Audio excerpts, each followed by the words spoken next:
Dans le cadre des élections municipales du 7 novembre prochain, nous avons invité les candidats à la mairie de Longueuil, dont 3 ont accepté notre offre, soit Josée Latendresse, Catherine Fournier et Jacques Letourneau, à exprimer leur vision des enjeux en éducation.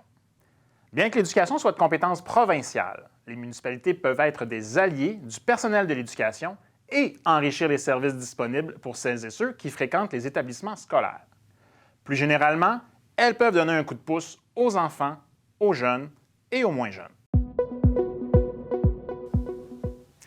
Alors bonjour Mme Latendresse, bienvenue et merci d'avoir accepté notre invitation au nom du syndicat de Champlain et de ses membres en cette période électorale pour la ville de Longueuil.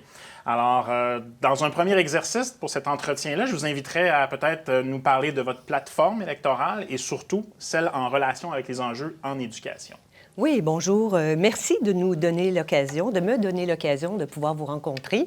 Et comme je disais juste avant qu'on commence, c'est assez amusant. Il y a beaucoup d'années, quand j'étais étudiante, je faisais la tenue de livre, en fait, la préparation des états financiers de votre syndicat. Donc, je vous connaissais par chiffre il y a plusieurs années. Donc, Josée Latendresse de Longueuil Ensemble. Je suis quelqu'un vraiment de Longueuil. Ça fait une 40aine d'années que j'habite Longueuil.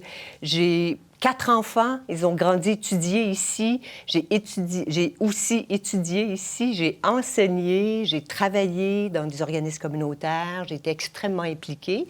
Et évidemment, quand on a 4 enfants, pour on est quelqu'un d'impliqué, on siège sur les conseils d'établissement. Donc, j'ai siégé pendant des années sur des conseils d'établissement, très à l'affût des grandes problématiques. À l'époque, quand mes enfants étaient à l'école primaire, on avait la préoccupation qu'on avait trop d'écoles et qu'il fallait se donner des projets particuliers pour être capable de pouvoir remplir nos écoles. Et quand on regarde aujourd'hui, quelques 25 ans plus tard, bien, on a la problématique complètement inverse. On est en train de mettre des roulottes, on entasse des enfants dans des roulottes parce que, malheureusement, on n'a pas suffisamment d'écoles.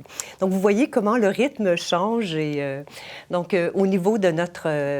j'ai une expérience municipale, donc j'ai déjà été conseillère municipale pendant 2 ans. Donc, j'étais rentrée dans une partielle. J'ai fait l'élection en 2017 et j'ai perdu par 100 voix. J'ai une nouvelle équipe, de la fusion de Longueuil Ensemble et du Parti vert. Je suis devenue la chef et la candidate mairesse. Donc, évidemment, notre plateforme se décline en plusieurs éléments, entre autres les services, etc. Mais ça va être intéressant à travers vos questions de vraiment plonger dans les enjeux que vous avez, parce que vous le savez que l'aménagement du territoire va devenir extrêmement important. Ah, clairement, et on va y revenir d'ailleurs. Oui, c'est ça, des exactement. sujets dont on se parlera.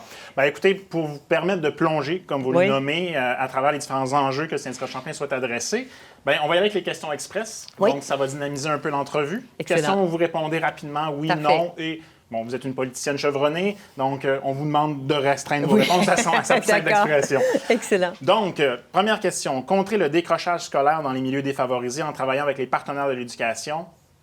Excellent. Très bonne idée. Tout à fait. Très bonne idée. Excellent. Aide financière au logement ou à l'accès à la propriété, entre autres pour les étudiants ou les jeunes familles immigrantes? Bien, en fait, le premier engagement qu'on a pris, c'est un gel du compte de taxes pour 4 ans. Donc, déjà, ne pas reculer par rapport aux acquis qu'on a et, évidemment, accompagner. Donc, on a été très, je dirais, affirmatif, engagé par rapport au logement pour être capable de créer 1500 nouveaux logements sociaux et créer 1000 opportunités de logements abordables et, évidemment, familiales. Parce que le grand enjeu qu'on a, c'est que le logement, les gens sont obligés dans les dernières années, dans les 3-4 dernières années, de débourser 25 % de plus pour se loger. Donc, il va falloir également travailler très fort pour permettre de garder les Longueuillois. Excellent. Transport collectif gratuit pour les étudiants? 100 % d'accord. Oh, excellent. Oui, absolument. Ça fait partie de notre plateforme. Une planification urbaine qui intègre les besoins en éducation? Oh, définitivement. Je pense qu'on a beaucoup de travail à faire à ce niveau-là. Nous, on est dans le développement des quartiers en 15 minutes. Donc, déjà, pour ce qui est déjà bâti, évidemment, c'est de réfléchir à nouveau notre quartier pour s'assurer que c'est un milieu accueillant, où est-ce qu'on trouve des parcs, des écoles, des CPE et tout.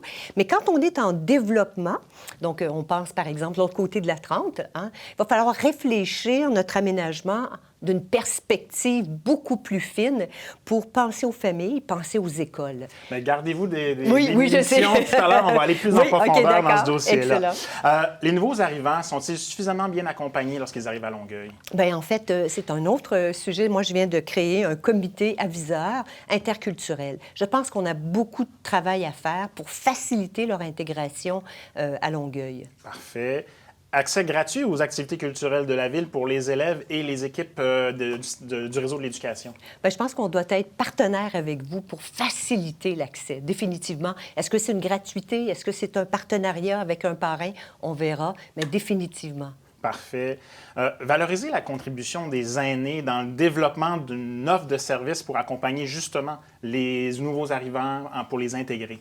Oui, c'est une excellente idée. D'ailleurs, la France a des projets très innovateurs dans ce domaine-là, à travers les maisons des citoyens, où est-ce qu'on fait cohabiter justement les aînés, les jeunes dans un partage. Très bonne idée. Parfait. Bien, écoutez, vous venez de traverser l'épreuve des questions express. Excellent. Allons-y maintenant avec la dernière volet, les 3 sujets qu'on veut approfondir. Absolument. On va commencer évidemment avec la planification urbaine, puis je vous demanderai de porter une attention particulière à ce que votre développement soit pour considérer l'ensemble, les jeunes, les adultes, les moins jeunes dans la définition de vos réponses.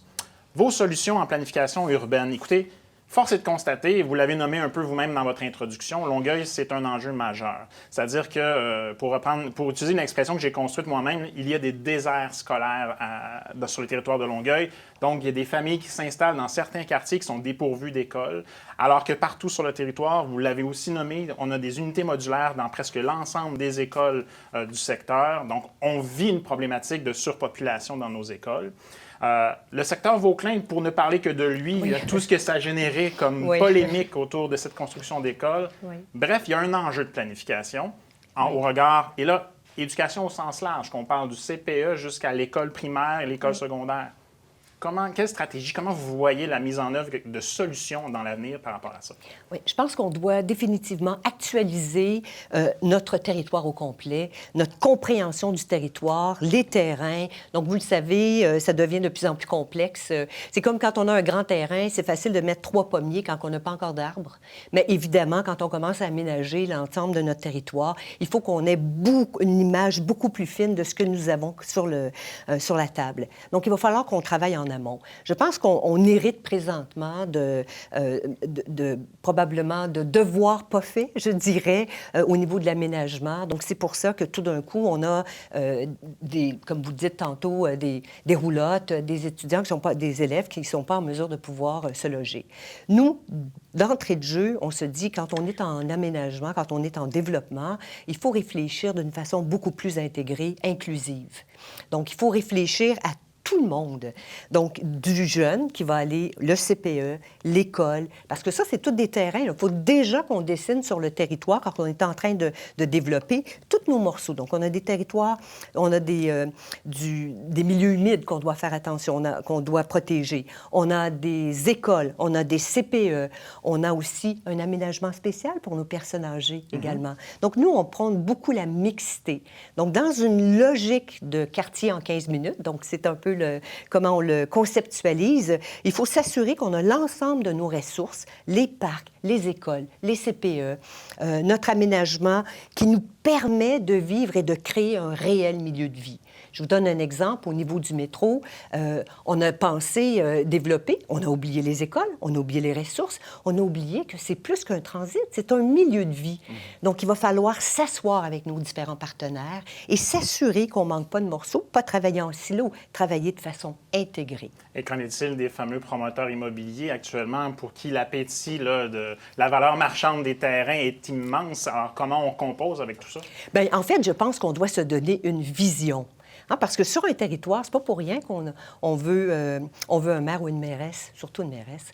Donc, c'est parce que, justement, on veut un pilote dans l'avion qui soit capable de donner une vision sur le territoire et de faire des choix. On est là pour faire des choix, prendre des décisions et s'assurer qu'on n'est pas à la remorque des promoteurs, mais qu'on est bien avec une vision claire. Et après ça, on fera les invitations sur le territoire. Parfait. Bien, merci pour ce premier sujet. Allons avec le second, Oui. la défavorisation. C'est un enjeu, on ne se le cachera pas, à Longueuil. Longueuil a la réalité urbaine, je vous dirais même similaire à celle de notre voisine la plus proche, Montréal. Oui. On sait que Montréal a un statut particulier au sens du gouvernement provincial que Longueuil n'a pas, malgré le fait que ce soit la 5e plus grande ville au Québec et que la réalité urbaine de Longueuil peut être très différente des 4 autres villes plus grandes et plus importantes. Oui. Qu'en est-il des stratégies ou des politiques ou de la vision de votre organisation, là, dans une éventualité où vous prenez le pouvoir, pour rétablir un peu là, la place de Longueuil au niveau justement de son statut et de ce que vous pourrez faire pour améliorer la question de la défavorisation? Bien, au niveau de son statut, puis après ça, on va travailler comment ça peut découler. Je pense que la première chose qu'on doit faire, c'est qu'on doit travailler haut et fort pour aller chercher un statut administratif autonome. Ça, c'est depuis le début, nous devons être une région administrative parce que depuis des années, on ne reçoit pas les subventions pour la démographie qu'on a. Donc ça, c'est un des dossiers, ça fait longtemps, j'en ai parlé dès le début de la campagne. Il va falloir qu'on joue un leadership extrêmement fort pour qu'on soit capable d'assumer notre leadership et d'aller chercher les subventions qu'on a besoin, que ce soit au niveau, puis même au niveau de l'éducation, où tout le monde est gagnant dans une démarche comme ça. On doit travailler au niveau. On a une crise du logement. C'est majeur. Donc, il va falloir adresser cette problématique-là rapidement pour qu'on soit capable de loger nos gens. On a 1,4 présentement de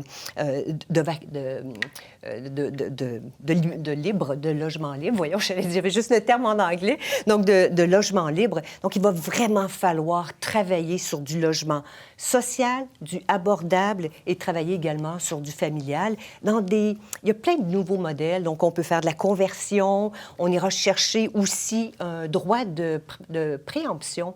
Ça veut dire que quand on regarde ce qu'on a sur notre territoire, si jamais c'est privé, comme ville, nous pourrions être le premier acheteur.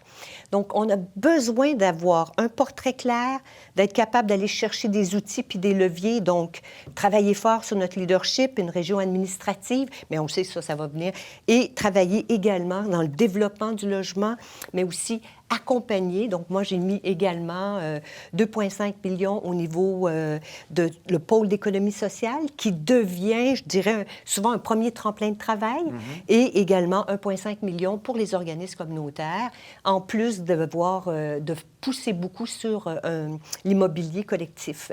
Donc, parce qu'il va falloir qu'on accompagne nos gens. Et pour pouvoir le faire, mais je pense que la Ville doit dire présente. Parfait. Merci, c'est entendu. Dernier volet dorénavant, immigration et francisation. Alors, on a parlé du statut particulier de Longueuil, une ville multiculturelle maintenant, on peut quand même le qualifier ainsi. Un contexte de pénurie de main-d'œuvre actuellement, on le voit dans les commerces locaux aussi, donc c'est tangible dorénavant. On a besoin de cette main-d'œuvre-là, on a besoin de ces immigrants-là qui arrivent malgré la position du gouvernement actuel. On fera fi de cet élément-là. Une fois qu'on se dit ça, ça vient avec des obligations, ces nouveaux arrivants-là. Au niveau de la connaissance de la langue, entre autres, qui est la première barrière là, au niveau de l'intégration. Comment Longueuil peut collaborer avec les différents partenaires, justement, pour favoriser cette intégration-là et améliorer la capacité d'intégration par la francisation? Bien, je pense que déjà, vous avez une connaissance plus grande que nous, hein, parce que vous avez la problématique à tous les jours. Donc, je pense qu'on doit être avec vous autour de la table pour être capable de dire où on peut vraiment travailler. Mais d'un autre côté, moi, j'ai créé un comité aviseur interculturel. Pourquoi? Il y a déjà des organismes qui travaillent avec les nouveaux arrivants, mais on a besoin de ramener un peu plus proche des gens qui prennent les décisions, les gens qui ont des problématiques particulières pour qu'on soit capable d'agir en amont. J'ai également mis un budget participatif. Donc, ça fait partie de la démarche d'intégration que de jouer un rôle plus grand. J'ai aussi, je prône, même au sein de mon équipe, il y a quand même 25 des gens qui viennent, qui sont issus, qui sont multiculturels. Donc, une inclusivité. Il faut qu'on travaille également sur chacun de nos, de nos niveaux, de s'assurer qu'autour de la table, on a une belle représentativité des gens qui sont notre population à Longueuil. Mais écoutez, j'ai envie de sauter sur l'occasion pour vous envoyer quelques suggestions. Vous oui, savez que le réseau scolaire, effectivement, reçoit, on a plein de classes d'accueil pour les jeunes enfants qui arrivent par l'immigration. Maintenant, les parents Les grands-parents, ça vient avec, évidemment, là, ces nouveaux arrivants-là, ils doivent être accompagnés. La formation professionnelle, l'éducation des adultes sont là. Alors, il y a quelque chose probablement à évaluer dans le partenariat avec le réseau scolaire là, pour, justement, dans ce que vous souhaitez mettre en place au niveau de la municipalité, arrimer avec ce que l'offre de services qui existe. Le personnel de l'éducation est là pour vous épauler là, dans cet accueil là, de ces personnes immigrantes. C'est excellent. Puis même dans nos quartiers 15 minutes, donc nos quartiers d'appartenance, si on se rapproche des citoyens, on sera en mesure également de pouvoir avoir une meilleure image des besoins et d'être présent pour pouvoir accompagner. Bien, parfait. Bien, très heureux de vous avoir rencontré. Merci. Je vous remercie d'avoir accepté notre Merci. invitation. Ça conclut notre entrevue d'aujourd'hui. Merci, M. Et puis, Legault. je vous souhaite la meilleure des chances là, pour l'élection de ce dimanche. N'oubliez pas d'aller voter le 7 novembre. C'est fondamental. Merci.